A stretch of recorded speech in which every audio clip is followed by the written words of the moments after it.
Hello, là bài tiếng Hoa si. Mình nói bài tiếng là sao chứ na? Chú anh ngay kỹ nói tin bạn nào? Cái ngày cái sao vào gì chứ na? Mà sao chú cái hình gì hình na? Sao là trong chú cái sao thấy đi bộ hình? Chú anh ngay kỹ nói tin. Mà sao bố chú cái cái gì đi bộ vậy? Ngày cái sao gì chứ na?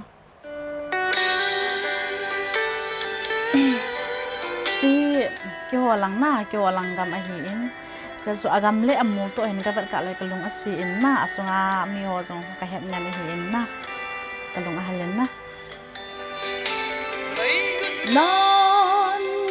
le ven in sin khom tawite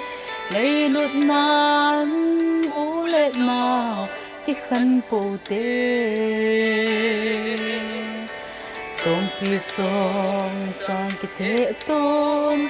ô cái lời dồn tiền lộn phi bon già cái sáng tu tao hi tiền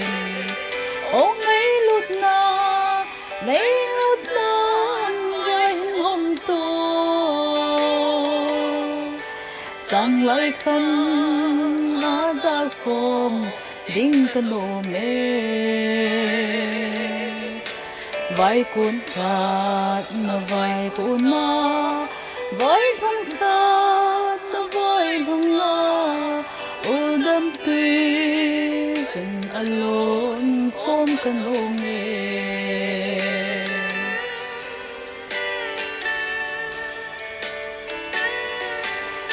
năm lệ gấm lệ cô ngày đốt na ngày lâu hôn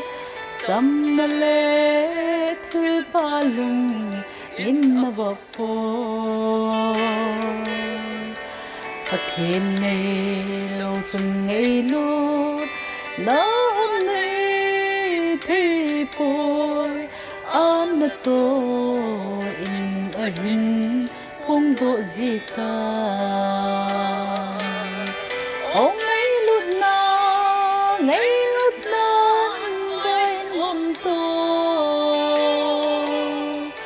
sang lại khăn a giao khom đinh cái nô mê vai cuốn khát na vai cuốn na vai phong khát na vai phong na u đam tuy dừng alone khom cái nô mê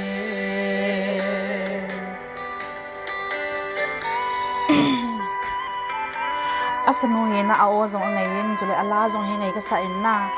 ji a he ki kin la ka sa the pu in na ai banga zong ngai ka sa ba jo chu ama asanu ni kan ju bu o ani thi na gen kanam nu le pa gel ti mo le pa khang ngai lut khan khu to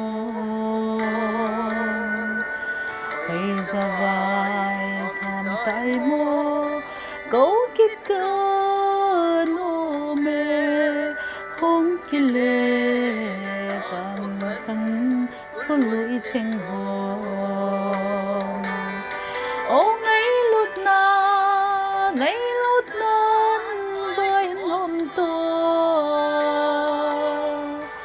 sang lại khăn na giao khôn